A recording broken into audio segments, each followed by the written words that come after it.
Taking a look at the camera on the Droid Bionic, you've got an 8 megapixel autofocus camera with LED flash, as we mentioned earlier, that can record 1080p video. You open up the camera there, you can see it opens up pretty quickly, quicker than the average Android phone certainly does. You've got a cool little interface here. You've got a zoom slider, so you can zoom into your subject, which kind of smoothly goes in and out as opposed to a stepped zoom that we've seen on others. And the lens will autofocus itself, as you can see it doing right there. Below that, you've got this drawer that you can open and close to change different settings. So you can open up and change your resolution, change your geo settings. You've got different effects that you can apply before you take the picture. Various scene modes for the still camera, different shooting modes for the still camera. You can adjust the brightness there, and you can control your flash. Over here you can toggle between video and stills. And this button up here, you can switch between the front-facing VGA camera and the rear 8 megapixel camera. Let's see if this will cooperate now. There we go. Now, as I mentioned earlier, you can see the lens will autofocus itself, as you can see there, and then you can just tap the button to take the picture. Of course, you can tap the screen to autofocus too.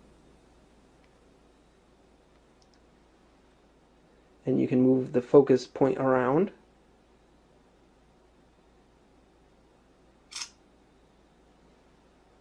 Once you've taken your picture, you can, of course, review it in the gallery. And you can pinch to zoom, like so, or double tap to zoom in. Like we saw on the Photon, the zooming isn't quite as smooth as we'd like. You can see it's rather stepped there and kind of jerky. Below that, you've got a couple different options for sharing the photo. You can upload it to a social network account if you set that up already, and you can comment on it if you'd like. If you take a look at the video camera, as we mentioned earlier, you can record in 1080p with the Droid Bionic. You've got your zoom slider, like we saw on the still mode, so you can zoom in and out for your video clips. You've got the tray here for various settings. You can adjust effects, change different microphone settings and audio scenes, as Motorola likes to call it.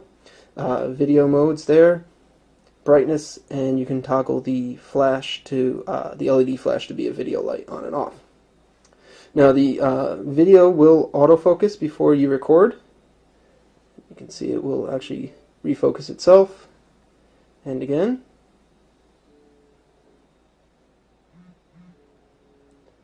Like so, and then you can hit the red button to start your recording.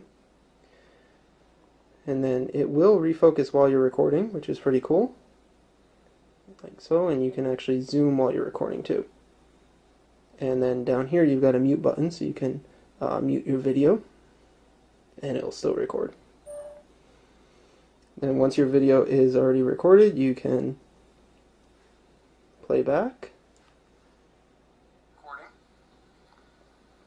And then it will refocus while you're recording, which is pretty cool.